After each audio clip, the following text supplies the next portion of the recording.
are modern appliances so terrible? This fridge costs more than my first car. Oh, it's stainless steel. Blah, blah. This thing sucks. I would burn it if I could. I literally been sitting here for a whole hour because I got into an accident with the Waymo and they don't even know what to do. The officer has been in his car for 30 minutes. He said this is his first Waymo accident and he don't know what to do either. We had sold this truck. It's a Ram 1500 Sport. But if you guys are familiar with Rams, they got that shifter that looks like a volume knob. What happens when that thing stops working? You can't move the truck. You can't go forward. You can't go backwards. Handles, buttons, knobs, corporations are replacing all of them, even though the digital replacements are worse. So why are they doing it?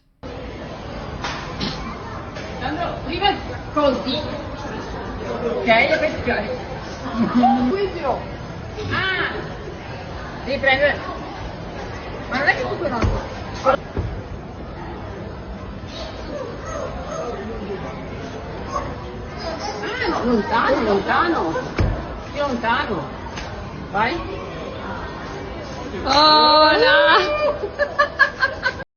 Physical door handles have worked for over a century, but now they want to sell us on the computer vision version of a door handle, which requires perfect hand gestures and software updates to function properly. I think everyone can agree with this comment. Imagine you're being chased. Yeah, or you get into an accident and now the car is on fire. Which isn't hypothetical, we've seen people trapped inside Teslas unable to escape because of the door handles. Another comment, what problem does this solve? Exactly, it doesn't solve a problem for us, but it does solve one for the manufacturer. They get to sell people on futuristic door handles, forget that it's more expensive and less reliable. It looks cool.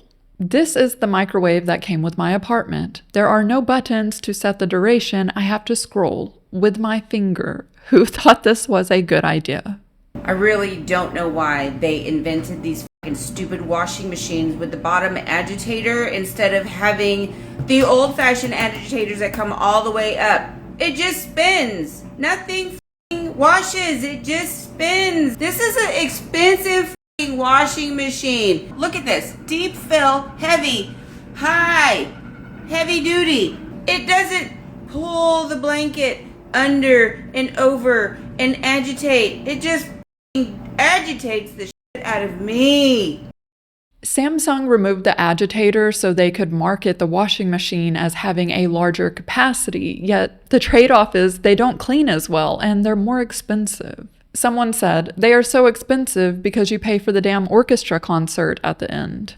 Companies are inventing unnecessary features that aren't as good, cost more, and collect our data, and nobody does this better than car manufacturers.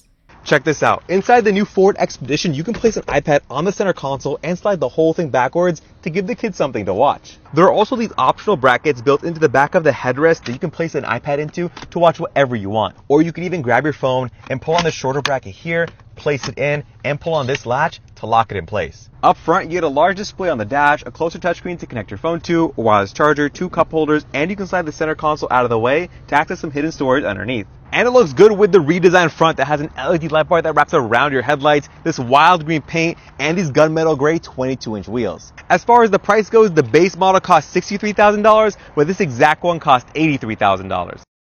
All those features and not one word about the transmission system, the miles per gallon, or the safety ratings.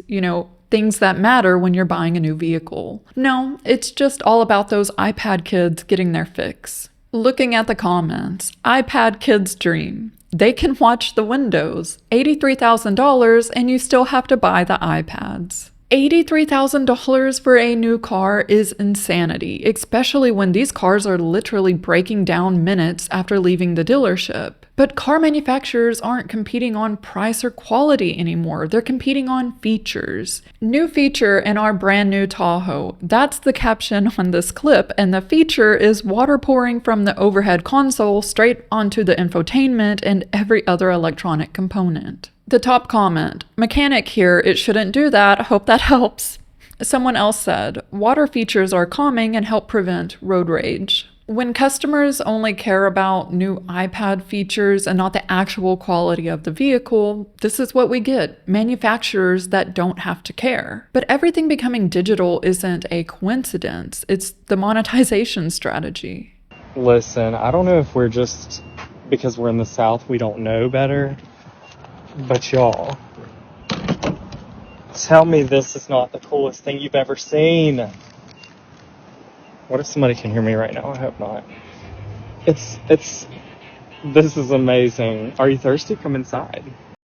We can go straight to the comments. No, I don't want that. I don't want any more touchscreens. I love to watch ads on every possible surface. Y'all all about this till the power goes out. Exactly, or it encounters a software error, or someone just breaks the screen.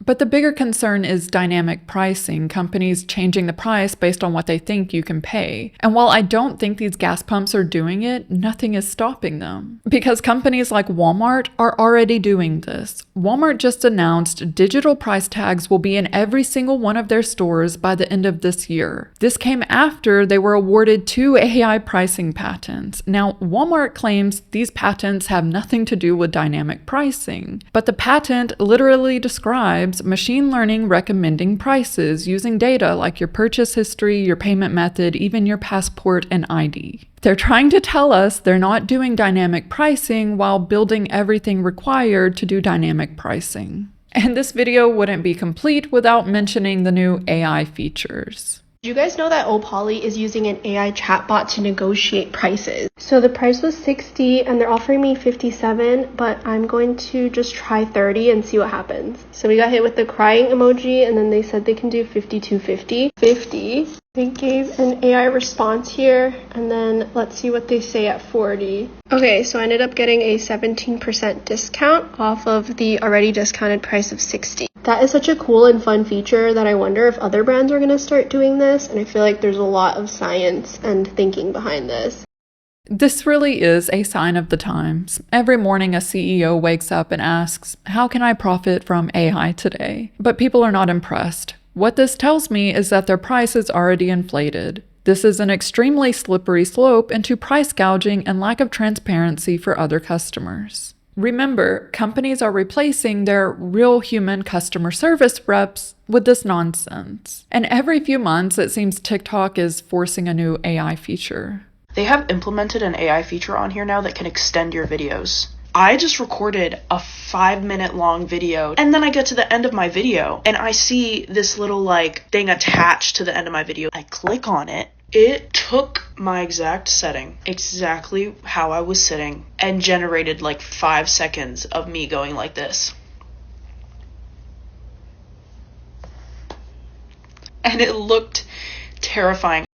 Yet another example of an AI feature that absolutely no one asked for, and it doesn't even work properly. Someone commented, every AI extended video I just watched looks like the subject just had a stroke mid-filming. And here we can see what this person is referring to. The moment the AI takes over, the person just looks lost, or it grabs context that the creator was previously talking about and generates footage that isn't even of them. It's just random AI. 180,000 people liked this comment. I don't understand the AI push. Right below it with 105,000 likes. I'm begging for an AI blocker to be made. There has to be a way. And then there's the obvious. If I wanted a longer video, I'd record a longer video. Why does this feature exist? Well, I have no way to prove this, but I suspect it's a dark pattern, a design trick to get users to agree to something without realizing it. By clicking AI extend, users are agreeing to TikTok training their AI models on their videos. Not that they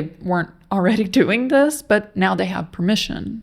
I had a Brazilian wax done about 3 weeks ago and it's been haunting me ever since. The girl that was giving me the wax, she was wearing meta glasses and I didn't notice it at first because we were talking so much. We had good banter. She was very nice. Maybe halfway, 5 minutes in or so, I'm looking at her and I looking at her glasses and then I'm like, are you wearing meta glasses? And she's like, oh yeah, I am, but they're not charged, they're not on, I promise. But then after that, I kind of shut down and I could not stop thinking could this girl be filming me right now?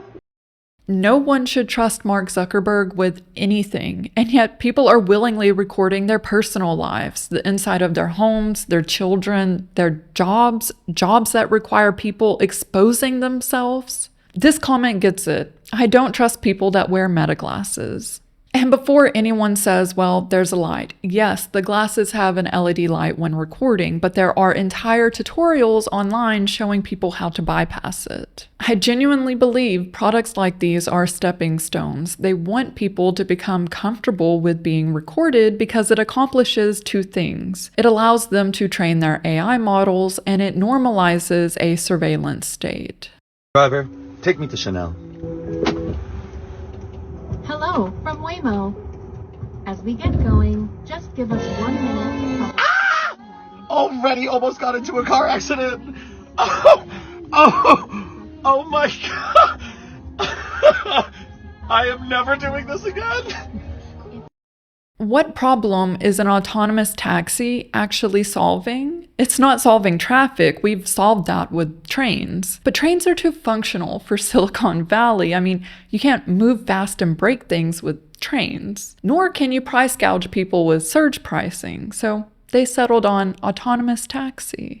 I guess people don't know what autonomous means. Why didn't you check the traffic before starting the ride? The creator responded, because I wasn't driving. And this person caught something I missed, so it saw the car and still pulled out. And they're right, if you look at the screen, the Waymo detected the car behind it and still pulled out anyway. Every week, there's some new headline with these vehicles. Just days ago in Dallas, a Waymo blocked firefighters from responding to a deadly apartment fire. A police officer had to physically move the vehicle out of the way because it refused to move. And while most companies continue to force new tech features on us, some are starting to listen. Volkswagen admitted their customers are exhausted with digital interfaces and announced they're bringing back physical buttons because, despite what our parents may have taught us, complaining works. Now if we could just get every other CEO to take notes.